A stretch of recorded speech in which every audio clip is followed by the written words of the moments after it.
Bismillah ar-Rahman ar-Rahim. Well, I am sure glad there's a box of tissues down here because I'm probably going to need them at some point. Graduates, family members, loved ones, faculty and staff, it is wonderful to be back home. And thank you for using that word because Colgate is and forever will be home to us. We moved here 10 days after we got married, flat broke, 125 boxes of books, and one kid. In 7 years that we were here, extraordinarily beautiful things happened and some very difficult things for our nation, including 9/11. Just a few walking distances from here, my two beautiful children, Roya and Amir, were born in the Hamilton Hospital. I came here as a scholar who knew how to do research, but I didn't know how to teach. You all haven't had that experience, trust me. In other schools, you have great scholars who don't have the foggiest idea on how to teach. I used to go sit on the hallways outside the classrooms of Margaret Maurer, John Carter, Jim Wetzel, Georgia Frank, with my mouth just hanging open at how every classroom was just this beautiful artistic presentation. It had a beginning, it had an arc, it would come down and set you up for the next class. That was not my experience in graduate school. So when I had a chance to come back home and share some thoughts with you, I want this to be an opportunity to give something back to you, beautiful people sitting here. First thing is, I want you to have a tool in your toolbox. I want you to have a weapon to fend off that nastiest question of all. What are you going to do after graduation? What are you going to do after graduation? What are you going to do after graduation? Right? So, if you remember nothing else about love and justice, remember this part. That other great socialist Jew, not Bernie Sanders, the Palestinian one named Jesus, doesn't actually become Christ until he's 30.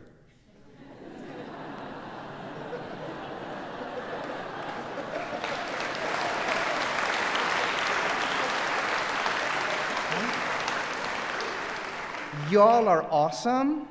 You're not any cooler than Jesus.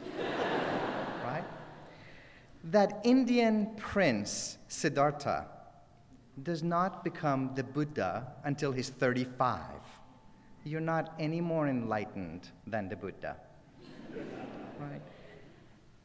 And that extraordinary Arabian visionary, Muhammad, does not become the prophet until he's 40. Take a deep breath.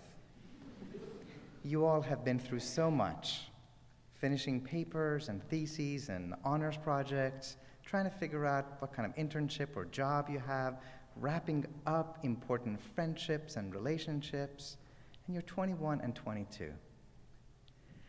Be patient with yourselves, be kind to your own journey. Places like Colgate, institutions of excellence like Colgate, tend to preach a language of success, leadership, excellence. Success, leadership, excellence. Excellence is great. We all would like to be excellent human beings. I have some questions about leadership. After all, if everybody's leading, who gets to follow? When do we learn followership?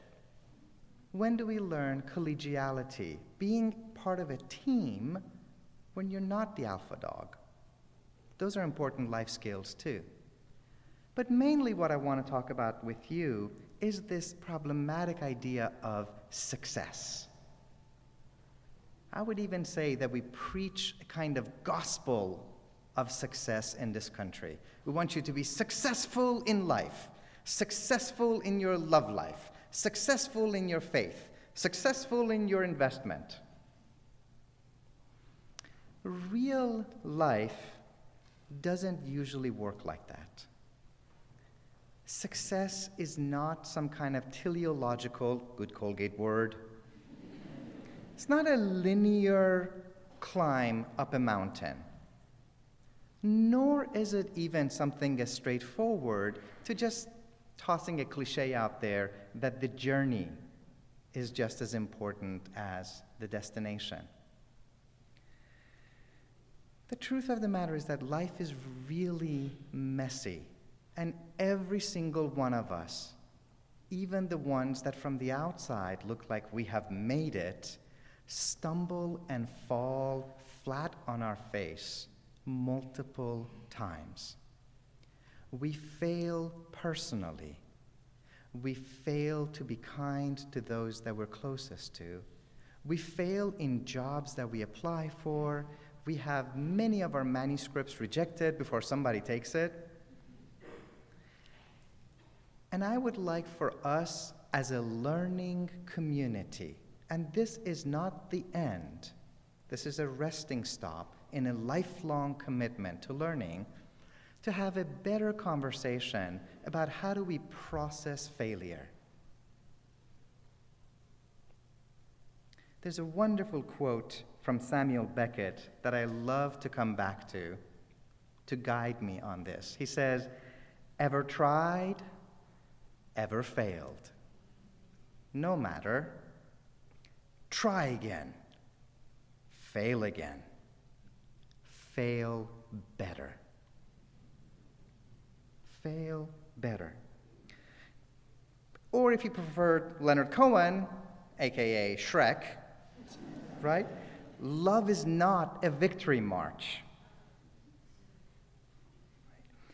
It's not just about a goal, it's not just about the path to get there, it's about buoyancy, it's about the bounce back, it's about getting back up after you've landed, depending on your metaphor, flat on your face or on your tiny hiney. It's about learning to fall better, fail better, to crack more whole. It's about learning to break more gracefully. It's about learning to heal better, to get back up again and to fail again. I'd like for us to have a more generous and kind understanding of what does it mean to have a successful life, which is not about individual accumulation of goodies, but it's actually about the transformation of communities.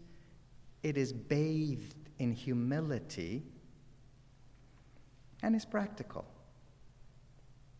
So, based on not quite a lifetime, but it sort of feels like a lifetime of parenting and failing and learning and loving and losing, here's just a few very practical letters that I've accumulated along the way that I'd like to share with you graduates.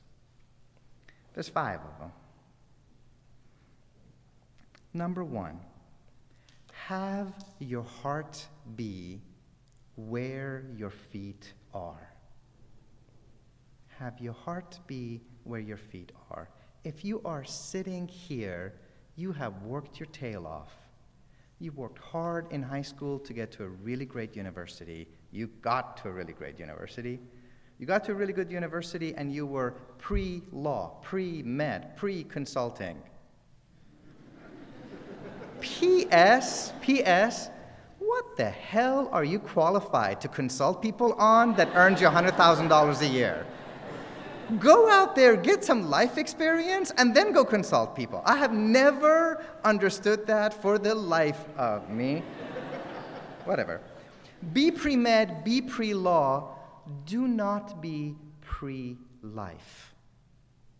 Avoid this trap that I'm going to work really hard and I'm going to make so much money. I'm going to bounce from this job to that job, this neighborhood to that neighborhood, wife number 1, wife number 2, husband number 1, husband number 2. Then I'll retire and then I'm really going to start living. Honey, this is as good as it gets. Like, You have hair on top of your head. Do you realize this is as good looking? It's downhill from here on, right? You get up in the morning and your body parts don't jiggle. Like, this is a good thing, right? Your life will not start down the road. This is life. And there will be more to come. Embrace it, hug it, welcome it, be generous to it. Number 2, I urge you to explore your hearts. Get to know yourselves. Befriend yourself. So many of you, I know this from having been here, are so careful about what you put into your bodies. P.S. Salad and Diet Coke is not a diet. It's not. Like, entire food groups missing from that.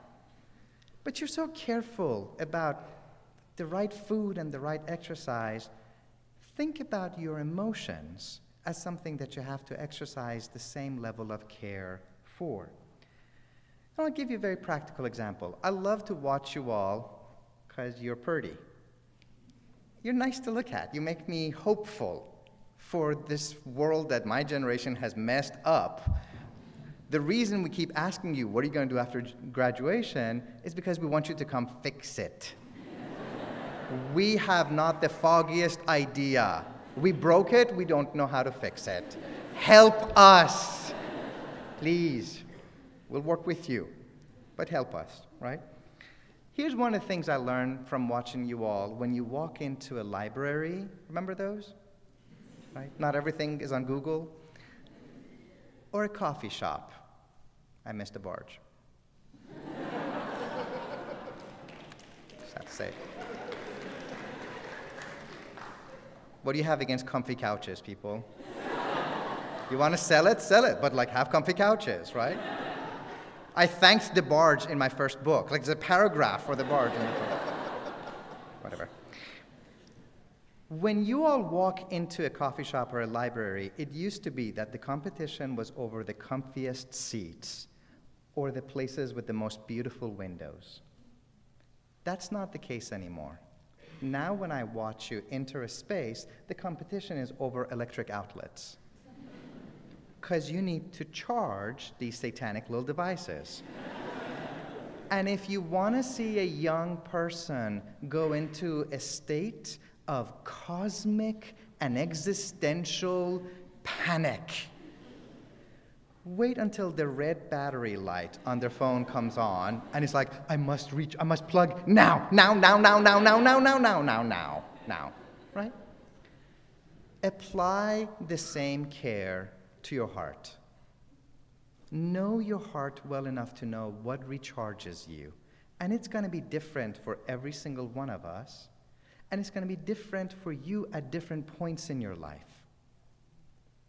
For some of us, it might be prayer, meditation, music, yoga, a really good book, walking in the woods, a wonderful conversation with a beloved friend,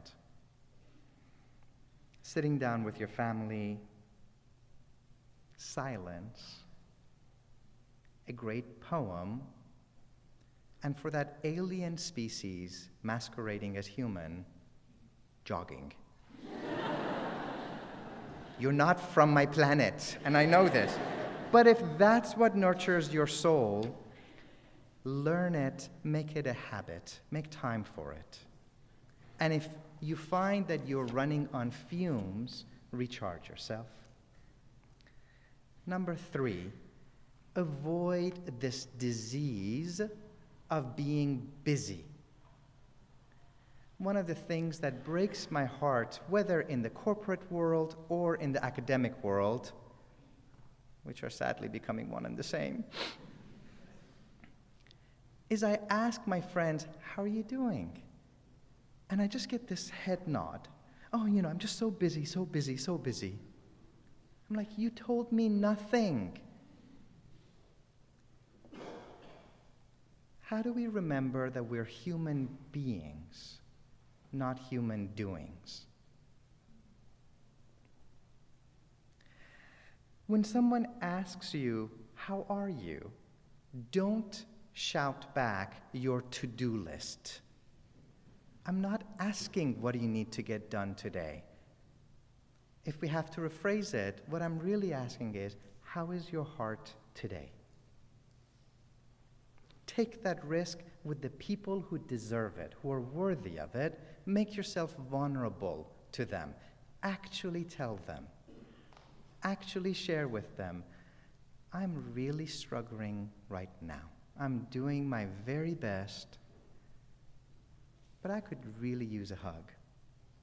And you might just find that it changes the dynamic of your connection with them. You all have done the core class. You know this. Plato, the Apology, the unexamined life is not worth living for a human. Examine the life. Take that time to reflect, sit down with your own self, and banish this word busy from your vocabulary, and instead ask the question, is it meaningful? The fourth one is, rather than thinking of success as being tied to a number in your bank account, think of success as a communal experience. It's not about what you and I as individuals can get to, but it is about the extent to which we get to transform the lives of people in our community. You are who you are because somebody loved you. You are who you are because somebody sacrificed for you. I am who I am because Ali Safi and Puran Safi loved me, because when I got to Colgate, a John and Sandra Carter, a Georgia and a Leslie and a Karen befriended me. I want you to examine your circle of compassion and find out how deep and wide is it. Are your three favorite people in the world me, myself, and I? Right? And no more. If so, okay, you have compassion, but you're caught up at the realm of the ego. You make it a little bit bigger, and you say, all right, I'm going to go beyond myself. I'm going to love my family. And no more. Great. You've got to nepotism. Hooray. You push a little bit beyond that, and you're like, I love my area, my neighborhood, my state, and no more. Provincialism. Like a little bit bigger, the nation. No more. Rabid nationalism. People that have my shade of skin, you're racist. People that bow down and pray or not pray the way that I do, a religious chauvinist. Continue expanding your circle of compassion until every sentient being and every human being is included. No exceptions. And the last thing I want to tell you practically is don't give up on love.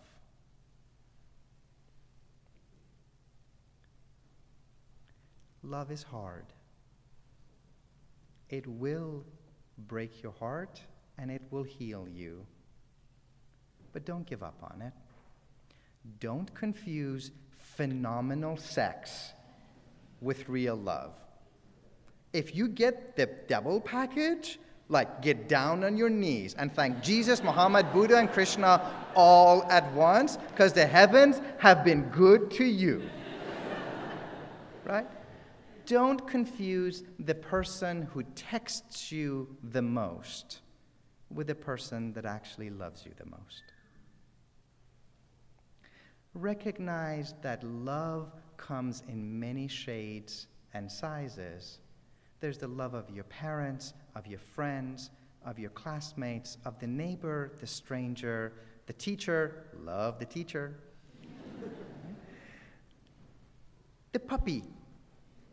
If you don't have one kind, seek the others. And remember that what we mean by love, it's not an emotion, it's not Hallmark, it's not Valentine's Day. Love for us is nothing shy than the unleashing of God onto this realm. It is love that brought you here, it is love that sustains you here, and it is love that will deliver you back home. The minute you experience real love in any of these contexts, you have merged into that cosmic current that's going to carry you back home. And if you care about justice and social justice, and by God you should, because this planet is burning up and the people are crying out, at home and globally, we need you. We need you not to be successful, we need you to be great. Greatness as measured by the extent to which you're willing to put your love into the service of others. Here's the secret that no one tells you about justice. All that we mean by justice is love. When love comes into the public arena. That's all we mean by justice, that we want for other people's babies the same thing that we would want for our own babies. So let me leave you with this. You are loved. If you are sitting here, somebody has loved you, somebody has sacrificed for you. Reach back to them and extend the circle. Welcome people into that circle of compassion. You have worth not because of what you do, but because of the content of your soul, because of the depth of your commitment. Remember that we do live in a moral universe, and that kindness is the greatest virtue. When you're trying to pick your friends, pay attention to how kind they are to people around them, and pay attention to what qualities they bring out in you. None of us are all saints and all sinners. Every one of us is a jumbled mess of contradiction. It's what the great poet Rumi says, each one of us is a jackass with wings of angels tacked on. Pay attention to which one of those inner qualities different people bring out in you. Remember that your success is tied up to other people's well-being. Be patient with yourself. Be kind to yourself and to others. Let us strive for this new kind of success. Let me leave you with another Rumi poem, and I'll stop with this. Rumi says, you and I should live as if you and I never heard of a you and an I. May God bless you. May we get to travel together in this shared journey of goodness and beauty. Welcome to the rest of your life. Amen.